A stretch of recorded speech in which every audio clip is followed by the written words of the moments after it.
नमस्कार दोस्तों, मैं रुद्र आज आपके सामने फिर एक नई और खौफनाक कहानी के साथ हाजिर हूँ। आज की कहानी है डरावनी हवेली। रात के समय गाड़ी खराब होने की वजह से आरव और मिताली को पैदल ही सड़क पर चलना पड़ रहा था।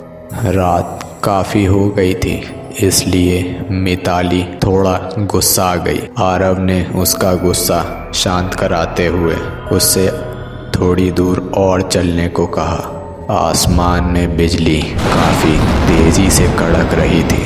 तभी एक ज़ोरदार बिजली कड़की और उसकी चमक से उन दोनों को एक हवेली नज़र आई। वो दोनों तेज़ी से दौड़ते दौड़ते उस हवेली के नज़दीक पहुँचे। हवेली गेट पर उन्हें कोई वॉचमैन नहीं नज़र आया, इसलिए वो दोनों गेट खोलकर हवेली के मुख्य दरवाजे के पास पहुँचे। दरवाजे पर डोरबेल के नाम पर सिर्फ एक पुरानी रस्सी किसी सांप की तरह लटक रही थी। उस रस्सी को आरव ने 2-3 बार खींचा, लेकिन अंदर से किसी भी घंटी की आवाज़ नहीं आई। फिर मिताली ने दरवाजे पर खटखटाने के लिए अपना हाथ आगे बढ़ाया ही था कि उसे एक आवाज़ सुनाई दी, अंदर आ जाओ, दरवाज़ा खुला है। दोनों को ये बात अजीब लगी, क्योंकि अंदर से किसी भी घंटी की आवाज़ नहीं आई थी और ना ही उन दोनों ने कोई आवाज़ की थी। फिर वो दोनों दरवाज़ा खोलकर अंदर चले गए। दरवाजे के ठीक सामने झूले पर बैठकर एक आदमी शाही अंदाज में सिगार पी रहा था। उन्हें देखते ही आरव बोला, सर, हम यहाँ से कुछ ही किलोमीटर दूर हमारे दोस्त के फार्म हाउस देखने जा रहे थे, पर बीच रास्ते में हमारी गाड़ी खराब हो गई और मदद बुलाने के लिए मोबाइल में नेटवर्क भी नहीं है। क्या हम आपके फ़ोन से एक कॉल कर सकते हैं? झूले पर बैठे उस आदमी के चेहरे पर कोई भाव नहीं था। उसने कहा, ज़रूर कीजिए, टेलीफोन ऊपर के आखिरी कमरे में है। आरव ने उन्हें पहले परिचय देना उचित समझा। उसने कहा, मेरा नाम आरव है और ये मेरी पत्नी मिताली। जवाब में वो आदमी बोला, मेरा नाम दादा ठाकुर है, मैं इस हवेली का मालिक हूँ। आरव और मिताली हवेली की शान देख ही रहे थे कि उनकी नज़र दादा ठाकुर के पीछे वाली दीवार की सबसे बड़ी फ़ोटो फ्रेम पर पड़ी, जो खाली थी और पूरे घर में तस्वीरें ही तस्वीरें थीं। उन सब में एक बात समान थी, किसी भी तस्वीर में कोई भी हंस नहीं रहा था। सभी तस्वीरें बिल्कुल ही भावनाहीन थीं। फिर आरव और मिताली दोनों ऊपरी मंजिल पर गए और आखिरी कमरे में जाकर लैंडलाइन से अपने दोस्त मिंटू को कॉल करने लगे। बहुत कोशिश करने के बाद भी फ़ोन नहीं लगा। तभी मिताली की नज़र उस दीवार पर पड़ी।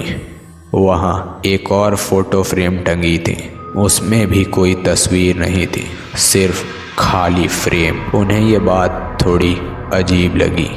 फिर दोनों नीचे गए और दादा ठाकुर से बोले, आपके लैंडलाइन से फ़ोन नहीं लग रहा है। दादा ठाकुर बोले कि यहाँ की फ़ोन लाइन में हमेशा गड़बड़ी रहती है, दोबारा से प्रयास करें या फिर चाहें तो आज की रात यहाँ आप दोनों रुक सकते हैं।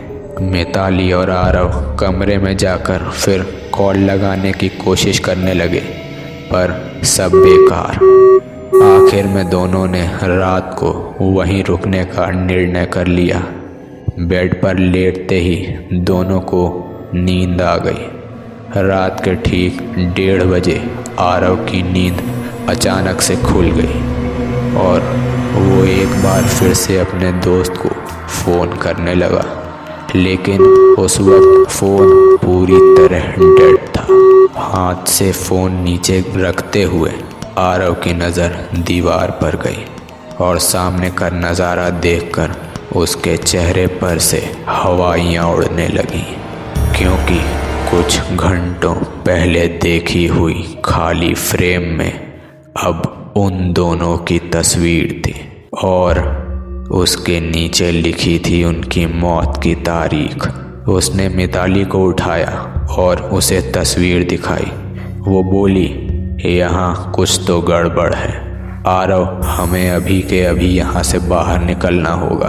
फिर दोनों ने वहाँ से सरपट दौड़ लगाई। सीढ़ियों से वो दोनों नीचे तेजी से उतरने लगे, पर उतरते वक्त सीढ़ियों पर उन्हें 4 पैरों की जगह 6 पैरों की आवाज़ें आ रही थी। अब वो दोनों काफ़ी डर चुके थे।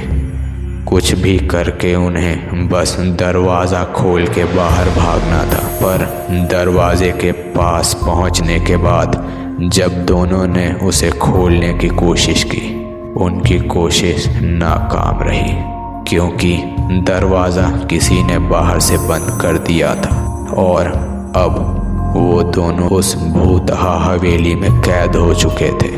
आरव और मिताली दरवाज़ा पीट रहे थे, मदद के लिए चिल्ला रहे थे। उसी वक्त बदकिस्मती से बिजली चली गई और मौत ने अंधेरे के चादर में सब कुछ ढक लिया। चारों तरफ शमशान सा सन्नाटा फैल गया। मिताली अपने कांपते हाथों से मोबाइल टॉर्च चालू करने लगी। जैसे ही उसने टॉर्च चालू की, उसकी रोशनी सबसे पहले सामने वाली बड़ी सी फोटो फ्रेम पर पड़ी, जिस फ्रेम को आते वक्त दोनों ने खाली बिना तस्वीर का देखा था।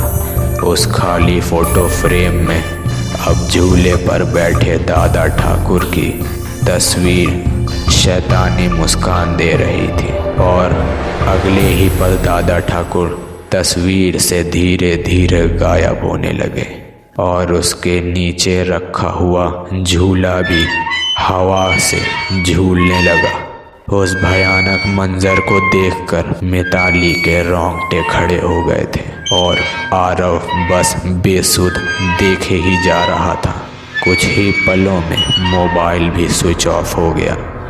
अब तक उजाले में मिताली और आरव को वहाँ पर एक दूसरे से सांसों की ही आवाज़ें आ रही थीं, पर अब अंधेरे में उन्हें और कई सारे लोगों के सांसों की आवाज़ें सुनाई दे रही थी। एक एक करके सभी आवाज़ें नज़दीक आ रही थीं और कुछ ही पलों में दर्द भरी चीख के साथ उन दोनों की तस्वीर भी बाकी तस्वीरों के साथ हवेली की दीवार पर टंग गई और दादा ठाकुर झूले पर बैठ के सिगार पीते हुए किसी और मेहमान का इंतज़ार करने लगे। दोस्तों, ये थी आज की कहानी। ऐसी ही बेहद डरावनी कहानी सुनने के लिए हमारी वीडियो को लाइक करें और हमारे चैनल को सब्सक्राइब करें। धन्यवाद दोस्तों।